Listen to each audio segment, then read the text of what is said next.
Yesus Kristus kami berdoa. Semua yang siap dengar firman Tuhan bersama-sama kita katakan amin. Puji Tuhan, silakan saudara yang dikasih Tuhan. Puji Tuhan, shalom. Sekali lagi dengan penuh sukacita saudara bisa lambaikan tangan, katakan shalom. Haleluya, puji Tuhan. Bapak Ibu saudara yang dikasih dan diberkati Tuhan, hari ini kita akan belajar satu kebenaran firman Tuhan. Supaya melalui firman Tuhan hari ini kita belajar bersama-sama untuk menyukai yang namanya hadirat Tuhan. Hanya persoalannya dengan jujur kita, sebagian besar orang percaya itu biasanya menyukai hadirat Tuhan hanya di momen-momen atau di saat-saat tertentu saja dalam hidupnya. Terutama pada saat kepepet. Betul atau tidak? Orang baru ingat Tuhan, orang baru cari Tuhan, itu biasanya tidak selalu setiap waktu. Namun sering kali itu orang ingat Tuhan, cari Tuhan, itu pada saat dalam posisi kejepit, terpepet, atau buntu. Dan baru ingat Tuhan setelah berusaha untuk kita mudah kepada Dia. Namun bila kita menganggapnya tidak terlalu penting, nomor 2, nomor 3, nomor sekian, sudah kita tidak akan menyediakan waktu untuk hal yang demikian karena tidak menganggapnya penting. Dalam kehidupan kita apapun itu, sesuatu yang kita anggap penting, pasti kita akan jadikan prioritas dalam hidup kita. Maka hari ini firman Tuhan saya berikan judul Hadiratmu Mengubahkan Hidupku. Kira-kira kalau Bapak Ibu Saudara lihat gambar ini mengingatkan kita pada apa ya? Ada bapak-bapak berjenggot pakai surban, lalu kemudian ada seorang wanita dengan hati yang bukan senang bersyukur. Kira-kira ini kisah apa mengingatkan kita? Ya, suami istri ya betul. Apalagi lebih spesifiknya siapa? Mengingat peristiwa pada siapa? Keluarga. Oke, nama orang. Siapa kira-kira kita diingatkan? Orang yang ini mengingatkan kita pada siapa? Ini pada seorang imam Eli namanya. Dan ini seorang wanita yang selesai berdoa, namanya Ibu Hana. Tapi bukan Ibu Hana yang ada di Jalan Sulawesi, tapi Ibu Hana yang ada di 1 Samuel. Nah, Bapak Ibu Saudara yang dikasih dan diberkati Tuhan, saudara yang dikasih Tuhan, ini adalah sebuah gambaran yang sangat jelas bagaimana ketika dia berada dalam hadirat Tuhan, setelah itu dia mengalami sebuah perubahan hidup yang drastis dan sangat luar biasa. Hari ini kita akan belajar bersama-sama. Mari perhatikan firman Tuhan berikutnya di dalam 1 Samuel pasalnya yang pertama, ayatnya yang ke-9. Lalu kita sambung lagi pada ayatnya yang ke-19. Saya akan bacakan bagi Bapak Ibu Saudara sekalian ayat yang ke-9 dari 1 Samuel pasal yang pertama. Firman Tuhan berkata demikian. Pada suatu kali setelah mereka habis makan dan minum di Silo, berdirilah Hana, sedang Imam Eli duduk di kursi dekat tiang pintu bait suci Tuhan. Ayat 10, dan dengan pedih hati ia berdoa kepada Tuhan sambil menangis terseduh-seduh. Kemudian ayat yang selanjutnya pada ayatnya yang ke-16 selanjutnya dikatakan pada ayatnya yang ke-18 dan 19 firman Tuhan mengatakan, sesudah itu berkatalah perempuan itu, biarlah hambamu ini mendapat belas kasihan daripadamu. Lalu keluarlah perempuan itu yang mau makan dan mukanya tidak muram lagi. Selanjutnya keesokan harinya bangunlah mereka itu pagi-pagi, lalu sujud menyembah di hadapan Tuhan. Kemudian pulanglah mereka ke rumahnya di Rama. Ketika Elkana bersetebuh dengan Hana, istrinya, Tuhan ingat kepadanya. Maka setahun kemudian mengandunglah Hana dan melahirkan seorang anak laki-laki yang menamai anak itu Samuel, sebab katanya, aku telah memintanya daripada Tuhan. Puji Tuhan. Jadi firman Tuhan hari ini lewat gambaran ini mengingatkan kita pada seorang wanita yang sangat luar biasa yang tercatat kisahnya, yaitu Hana. Hana adalah seorang yang mengalami kehidupan pernikahan yang baik-baik saja pada awalnya, sampai satu kali setelah menunggu bertahun-tahun Dia juga tidak kunjung kemudian hamil. Maka Elkana dengan sangat terpaksa mengambil sebuah keputusan yang berat yang harus disetujui oleh Hana pada waktu itu untuk mengambil istri kedua supaya melanjutkan generasi pewaris atau pustaka dan penerus nama dari keluarga. Itu sebabnya kemudian rumah tangga yang tadinya begitu baik-baik saja berubah. Yang tadinya air begitu tenang, tiba-tiba ada gelombang yang menggoncang rumah tangga mereka saat hadirnya orang ketiga, yaitu yang namanya Penina, atau disebut madunya. Namanya keren, madu itu kan manis. Tapi bagi Hana, madunya itu bukan manis, pahit kehadiran madunya. Awalnya mungkin baik-baik pernikahan mereka, tapi begitu muncul Penina, wah ini mulai goncang. Penina memiliki keturunan tambah goncang. Dan lebih hebat guncangannya terjadi pada saat setiap setahun sekali mereka datang beribadah, khususnya pada hari raya ketika mereka harus mempersembahkan korban kepada Tuhan di hari raya itu. Itulah saat momen terberat dalam hidup Hana. Karena di sepanjang jalan kenangan itu tidak henti-hentinya Penina itu menyakiti hati Hana. Anda bisa bayangkan, seharusnya perjalanan menuju ke rumah Tuhan itu sebagai sebuah perjalanan yang sangat menyenangkan. Tapi bagi Hana, perjalanan ke rumah Tuhan perjalanan yang menyakitkan. Bahkan sampai ke sana, mereka tidak langsung beribadah, mereka istirahat dulu, mereka makan. Hana tidak mau makan karena pedih hatinya.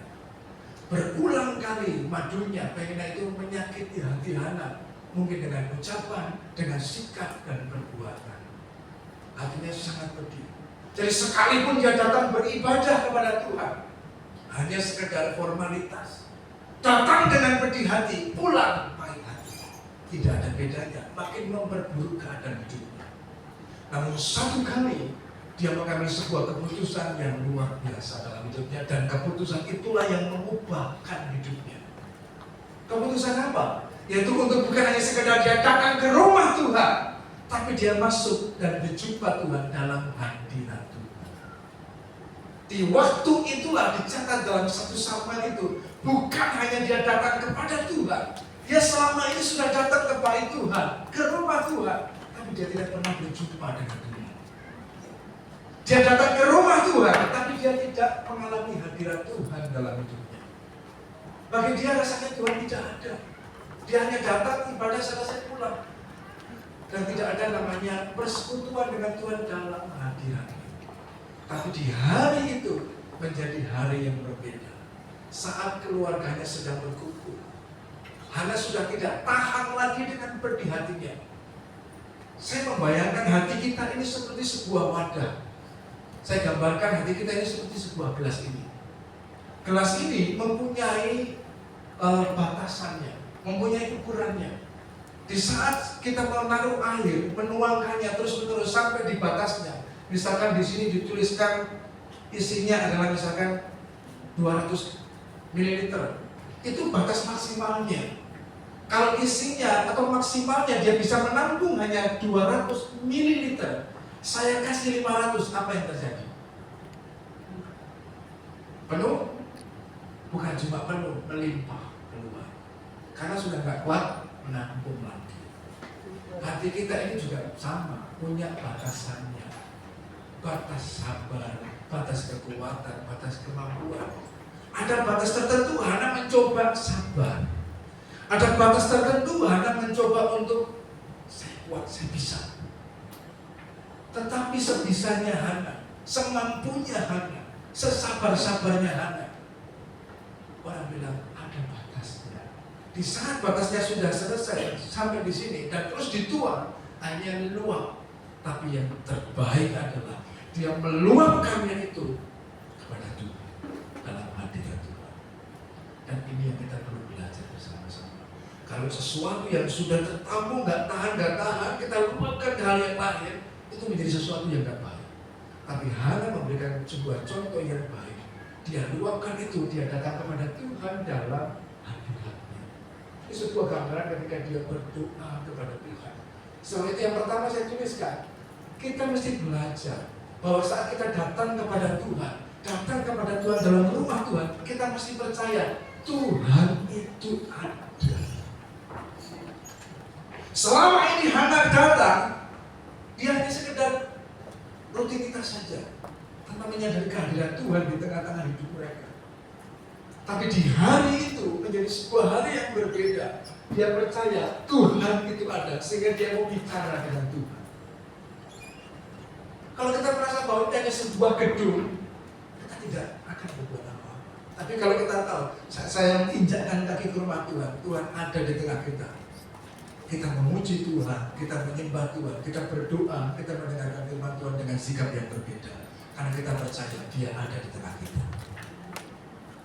Sehingga kita sangat dibentukkan dengan ini. Percaya Tuhan itu ada. Saat kita percaya Tuhan ada, maka kita bisa melihat bahwa Tuhan ada dan hadir dalam baiknya, tapi juga Dia hadir dalam setiap hati yang terbuka kepadanya. Hanya hadir kepada Tuhan dalam hadiratnya, bukan dengan hati yang bersyukur, tapi dengan hati yang pedih, hati yang sakit, hati yang baik. Tapi sekalipun demikian, di hadirat Tuhan kita tidak pernah ditolak. Kita mau datang dengan hancur hati, Tuhan terima. Kita datang dengan rasa yang luar biasa pun, Tuhan terima hidup kita. Tuhan tidak pernah menolak kita. Dia bawa kita, apapun kondisi hidup kita. Ada banyak orang beralasan, Pak, nanti saya datang ke gereja, nanti saya datang ibadah, kalau hidup saya sudah baik. Sekarang hidup saya masih hidup dalam dosa, nanti tunggu saya baik. Keliru, salah. Seperti apapun keadaan hidupmu, segelap apapun, sekotor apapun, kita datang ke hadiratnya, Tuhan gak pernah tolak kita. Dia terima kita. Dalam hadiratnya kita semua terima. Itu sebabnya kita belajar dari Hana. Saat kita berdoa, kita berkata, Tuhan, kita percaya Dia ada. Kalau tidak, sesuatu yang kita lakukan sia-sia saja. Jadi bukan sesuatu hal yang sekedar kita kebiasaan kita lakukan, tapi kita percaya Dia ada, Dia mendengar, dan Dia menjawab dengan cara yang ajaib. Ini yang mesti kita lakukan. Firman Tuhan dalam Ibrani dikatakan, barang siapa datang pada Tuhan, dia mesti percaya Tuhan itu ada. Hanya persoalannya, kita lebih percaya mana Tuhan hadir atau hantu yang hadir. Kalau kita datang ke gereja, kadang-kadang orang masih ragu Tuhan ada. Tapi kalau orang lewat kuburan, mereka yakin nggak kalau di situ ada hantu? Justru lebih yakin, di situ pasti ada hantu. Tapi kenapa saat datang ke rumah Tuhan, mereka nggak yakin Tuhan ada di situ? Coba tanya, jangan mulai dari orang tua, anak-anak kecil saja. Kalau lewat di kuburan, hantunya takut, merinding. Mereka yakin sekali di situ ada hantu, padahal belum tentu. Tapi di rumah Tuhan, yang pasti Tuhan hadir, kadang-kadang kita nggak percaya Tuhan ada di sana. Tapi hari ini kita lupa. Saat Anda injakkan kaki Anda datang ke rumah Tuhan, atau saat kita berdoa di rumah, tutup mata, Dia ada di sana. Hadirat Allah. Kita percaya bahwa Tuhan itu ada. Saat Hana berdoa dalam pedih hati, dia percaya Tuhan ada di hadapannya, dan dia sedang berkata-kata, dia sedang mencurahkan isi hatinya kepada Tuhan, dan Tuhan dengar itu. Maka di saat itulah dia pulang dengan kelegaan. Sesuatu yang selama ini dia pikul, yang selama ini dia berusaha untuk saya bisa, saya mampu, toh ternyata dia terkapar, dia nggak mampu. Dan di hari itu dia meletakkan itu kepada Tuhan, dan dia pulang dengan kelegaan. Karena apa? Dia percaya Tuhan ada. Dan inilah yang dilakukan oleh Hana. Dia percaya bahwa Tuhan itu ada. Lalu kemudian yang menarik bukan hanya sekedar itu. Selanjutnya ketika Hana datang lagi ke rumah Tuhan, tidak lagi dalam kondisi yang sama, tapi sudah berbeda. Dan dia menjadi orang yang kemudian menyukai hadirat Tuhan. Sebab itu yang kedua saya tuliskan, hadirat Tuhan adalah tempat yang terbaik. Seringkali kita mencari tempat-tempat tertentu untuk supaya bisa mengubahkan suasana hati kita. Saat kita mungkin sedang banyak kesibukan, sedang kalau saya pergi ke tempat wisata, wah pas di sana senang kita lihat pemandangan yang indah dan sebagainya. Tapi saat kembali pulang ketemu dengan pergumulan lagi, wah kita sedih lagi. Tapi ada satu tempat yang bisa kita datangi kapanpun dan dimanapun berada, yaitu adalah hadirat Tuhan. Hadirat Tuhan adalah tempat yang terbaik. Hana, dia yang datang ke hadirat Tuhan dengan kerendahan hati akan kembali dengan suka hati. Sama-sama katakan, yang datang dengan kerendahan hati akan kembali dengan suka hati. Amin. Wah, ini Hana datang dengan kerendahan hati, dia mengakui segala sesuatunya, betapa pedih, sakit hatiku Tuhan. Tapi setelah dia ungkapkan semuanya, dia sampaikan, Tuhan pulihkan, Tuhan sembuhkan dia. Maka dari dalam hatiku memancar keluar, maka mukanya jadi ceria lagi, enggak sedih lagi. Yang tadinya air mata, dia ubahkan Tuhan menjadi sesuatu yang luar biasa. Mari belajar untuk kita suka akan hadirat Tuhan di tengah hidup kita. Ambil waktu setiap hari dalam hidup kita untuk berdoa, bersekutu dengan Tuhan. Berapa jam Tuhan kasih waktu kita setiap hari? 24 jam. Gak usah lama-lama. Bahkan Tuhan kadang-kadang memberikan waktu 1 jam saja. Masa enggak bisa? Atau enggak perlu mungkin selama-lama itu, tapi paling tidak di waktu hidup kita kasih waktu bersekutu dengan Tuhan. Atau minimal sebelum kita tidur, jangan doa semalaman ya. Pembukaannya waktu malam sebelum tidur, aminnya nanti pagi waktu bangun. Itu doa semalaman. Jadi jangan doa semalaman. Tapi saat kita mau tidur, selelah apapun kita berkata, terima kasih banyak Tuhan, apa baik hari. Itulah persekutuan dengan Tuhan. Saat kita menyukai hadirat Tuhan. Ada orang yang sampaikan ke saya, Pak, saya sudah berdoa berjam-jam kok rasanya nggak merinding-merinding. Saya bilang, hadirat Tuhan nggak selalu merinding. Kalau cari yang merinding, pergi saja ke kuburan malam-malam. Kamu pasti merinding sampai di sana. Salah, kalau tunggu hadirat Tuhan harus ada doa selama berjam-jam. Kok nggak merinding-merinding? Itu kamu tunggu penampakan, bukan tunggu Tuhan. Kalau datang nanti betul genderuwo, kamu bukannya yang merinding, pingsan kamu. Jadi nggak begitu. Ya kadang-kadang kita bisa merasakan Tuhan sepertinya kita rasa merinding. Ya kadang-kadang. Tapi tidak selalu begitu dalam kehidupan kita. Percaya sadar atau tidak, rasakan atau tidak, Tuhan hadir di tengah hidup kita. Dan itulah kita belajar bersama-sama menyukai hadirat. Nah kalau orang sudah suka, ini ceritanya sudah berbeda. Kalau hanya sebuah kebiasaan, belum kesukaan. Daud mengatakan yang kesukaannya Taurat Tuhan dan merenungkannya siang dan malam serta malam. Itu sudah sebagai sebuah kesukaan. Awalnya saya menyebutnya sebuah kewajiban, sesuatu yang kita paksakan, memaksakan diri, kewajiban. Setelah kewajiban itu akan meningkat jadi kebiasaan. Setelah kebiasaan terus kita lakukan akan bisa berubah menjadi sebuah kesukaan. Mari coba melakukan segala sesuatu dalam hidup kita.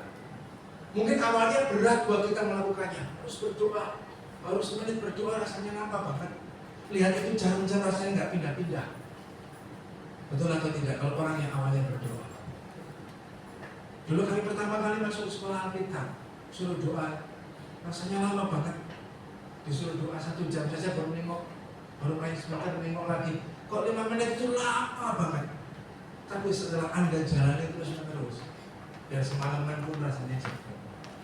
Di hadirat Tuhan itu tempat yang saya ingat satu peristiwa ketika saya masih SMA. Jadi ketika masuk SMA, pada waktu itu saya sempat dapat nilai yang sangat jelek. Jadi ini dulu istilah kami orang tua bilang nilainya kebakaran semua, merah. Nah karena nilainya merah, kemudian orang tua saya kasih tahu hamba Tuhan di mana saya berjemaah. Dia bilang, Pak ini anak kok kayaknya tambah bodoh, nilainya jelek semua. Lalu kemudian hamba Tuhan itu datang kasih tahu saya, ambil baju, saya ajak pergi jalan-jalan. Saya siapkan baju, saya nggak mikir mana-mana, saya pikir cuma diajak jalan-jalan.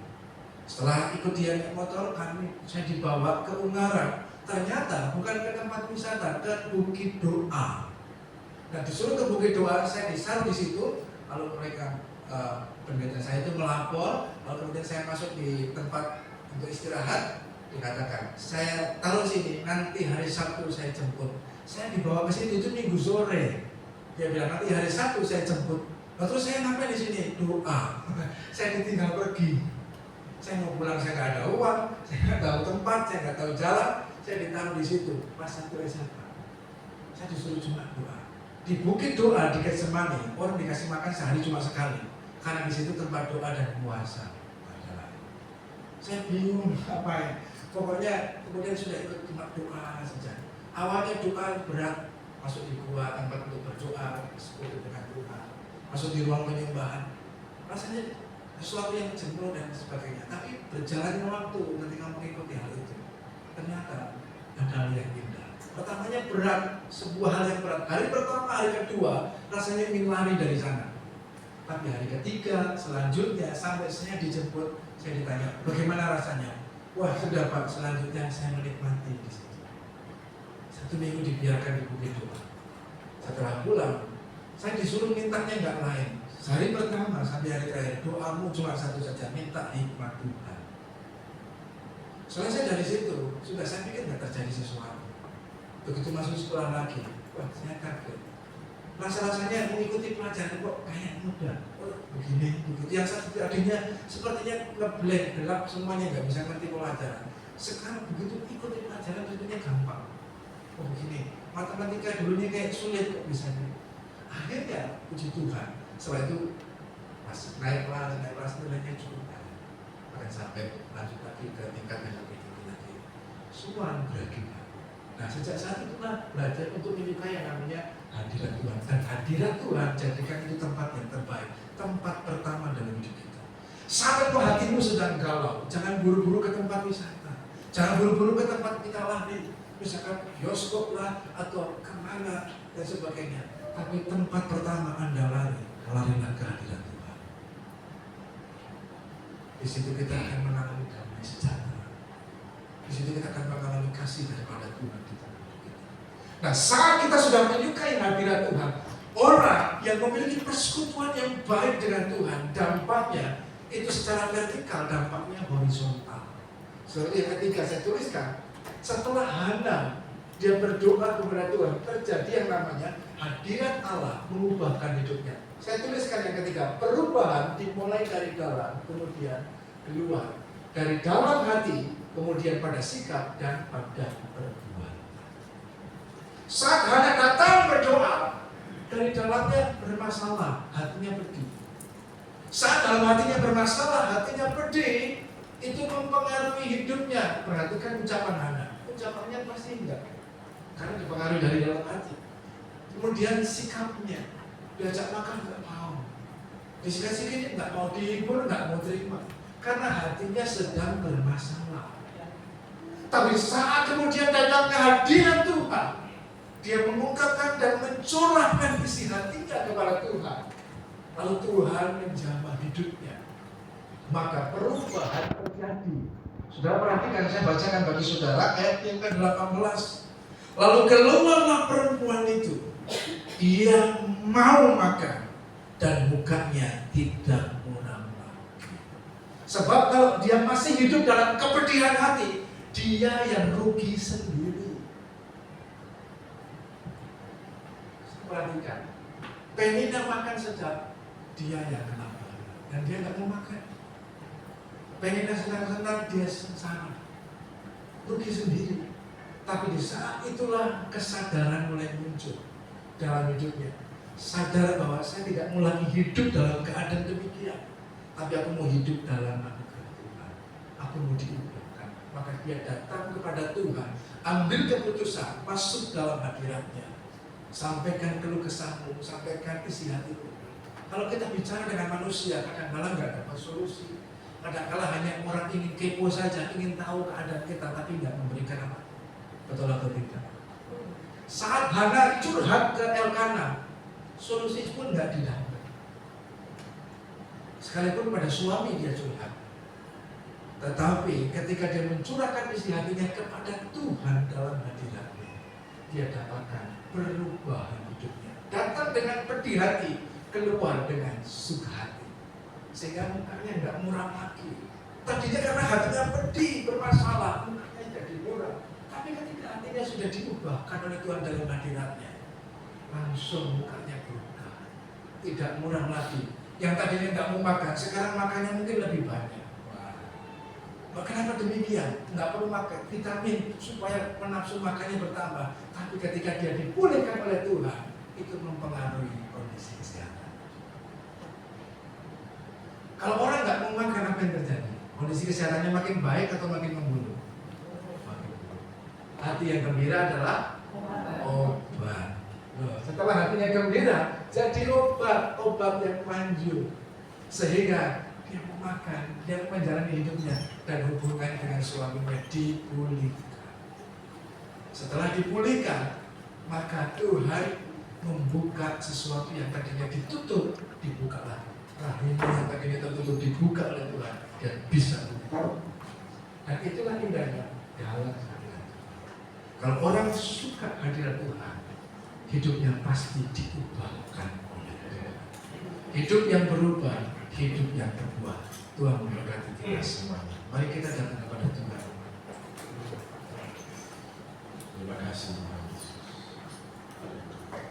Kekuatan kita berusaha untuk melewatinya, menghadapinya. Tapi sadarilah bahwa kekuatan kita terbatas, kemampuan kita terbatas.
Pokoknya engkau tidak pernah ditolak oleh Dia. Seperti apapun kondisi hati hidup kita, Tuhan dengan tangan terbuka mau menerima kita, mau memulihkan hidupmu, mau memberkatimu, menyembuhkanmu, dan membawa engkau masuk lebih dalam lagi.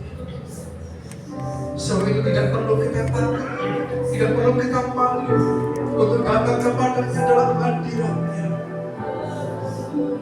Kita bisa mencurahkan isi hati kita kepadanya.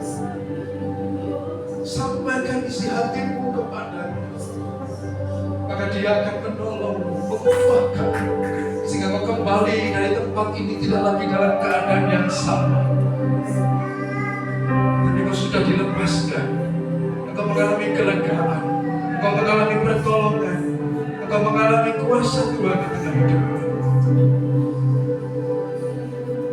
Terima kasih Tuhan. Terima kasih Tuhan Yesus.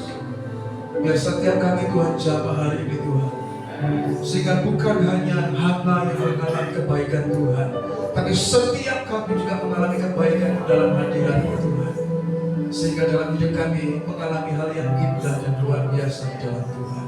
Apapun masalah, pergumulan, kesulitan yang kami jumpai, kami punya Tuhan yang hidup, Tuhan yang sama, yang tidak pernah berubah, walau jaminan dalam hidup kami. Terpujilah nama Tuhan. Di dalam nama Tuhan Yesus kami bersyukur dan berdoa. Semua yang diberkati oleh firman Tuhan bersama mengatakan Amin. Mendengarkan firman Tuhan, sekali lagi kita berikan kemuliaan bagi Tuhan. Haleluya. Kita rindukan hadirat Tuhan. Ya, kita mau berikan persembahan. Sebagai informasi, persembahan kita ada di belakang. Nanti semua ke belakang. Mohon maaf Bapak Ibu. Ya, kita memuji Tuhan. Tuhanku Maha Besar. Haleluya.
Engkau memberkati setiap umat-Mu yang sudah memberi, bahkan yang belum memberi, Engkau terus memberkati. Bahkan Engkau pulihkan, Engkau kuatkan, Engkau sehatkan mereka Tuhan. Terpujilah nama-Mu di dalam nama Tuhan Yesus. Haleluya. Amin. Haleluya. Kita akan dengarkan pengumuman. Kau turun tangan, kau pulihkan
Tuhan yang maha kuasa, menyatakan kemahakuasaan dan keajaiban-Mu di tengah bangsa kami, tapi juga di daerah kami di Sulawesi Tengah, bahkan Kota Palu dan sekitarnya.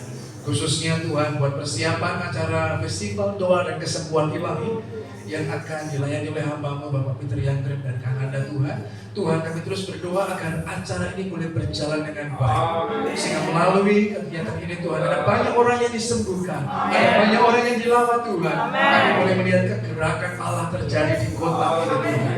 Berkati panitia, berkati semua pihak-pihak yang terkait Tuhan, supaya melalui hal ini Tuhan, nama Tuhan dipuji, dipermuliakan senantiasa. Demikian juga kami berdoa saat ini buat sidang jemaat Tuhan yang tidak dapat hadir. Mungkin di antara mereka sedang mengalami kelemahan tubuh ataupun sedang terbaring karena sakit. Kami berdoa bersama-sama, sepakat kami meminta di dalam nama Tuhan Yesus, biar Tuhan kiranya menyatakan kemurahan-Mu bagi mereka, supaya Tuhan memulihkan, menyembuhkan dengan kuasa-Mu, beri sehat kuat yang baru daripada Tuhan. Mereka boleh menerima dengan iman, pertolongan dan kesembuhan daripada Tuhan. Demikian juga Tuhan, kami semua yang boleh datang beribadah, kami percaya semua kami diberkati oleh Tuhan, membawa sukacita dan damai sejahtera yang melimpah dari Allah Bapa di tengah hidup setiap kami. Kami mohonkan kemurahan Tuhan, sebentar kami akan kembali pulang ke tempat kami masing-masing. Sertai setiap kami, pelihara setiap kami dalam perlindungan Allah, sehingga kami boleh tiba di rumah kami masing-masing dengan selamat, tanpa kekurangan apapun juga. Baik kami yang berjalan kaki, kami yang berkendara, tutup bungkus dengan kuasa darah Tuhan. Terpujilah nama Tuhan. Bapak Ibu Saudara yang dikasih Tuhan, arahkan hidupmu pada Tuhan dan terimalah berkat Tuhan. Diberkatilah engkau pada waktu masuk, diberkatilah engkau pada waktu keluar, diberkatilah kesehatanmu, diberkatilah orang tuamu, diberkatilah anak-anak cucumu, pendidikan mereka, masa depan mereka, sehingga mereka bertumbuh menjadi generasi yang berhasil di dalam Tuhan. Tuhan memberkati rumah tangga pernikahanmu, dipenuhi dengan bahagia, sukacita, keharmonisan senantiasa. Tuhan memberkati usaha pekerjaan tanganmu. Apa yang kau usahakan dan kau kerjakan, ketika kau terus mengandalkan Tuhan, maka Tuhan akan membuat kau berhasil, bahkan beruntung, dan kau akan diangkatnya menjadi kepala, bukan menjadi ekor. Terimalah berkat damai sejahtera dari Allah Bapa, kasih karunia dari Tuhan Yesus Kristus, bahkan persekutuan pertolongan Roh Kudus akan terus menolong, menyertai dan menghibur setiap kita. Tuhan memberkati engkau dan melindungi engkau. Tuhan menyinari engkau dengan wajahnya dan memberikan engkau kasih karunia-Nya. Tuhan menghadapkan wajahnya kepadamu dan memberikan engkau damai sejahtera-Nya.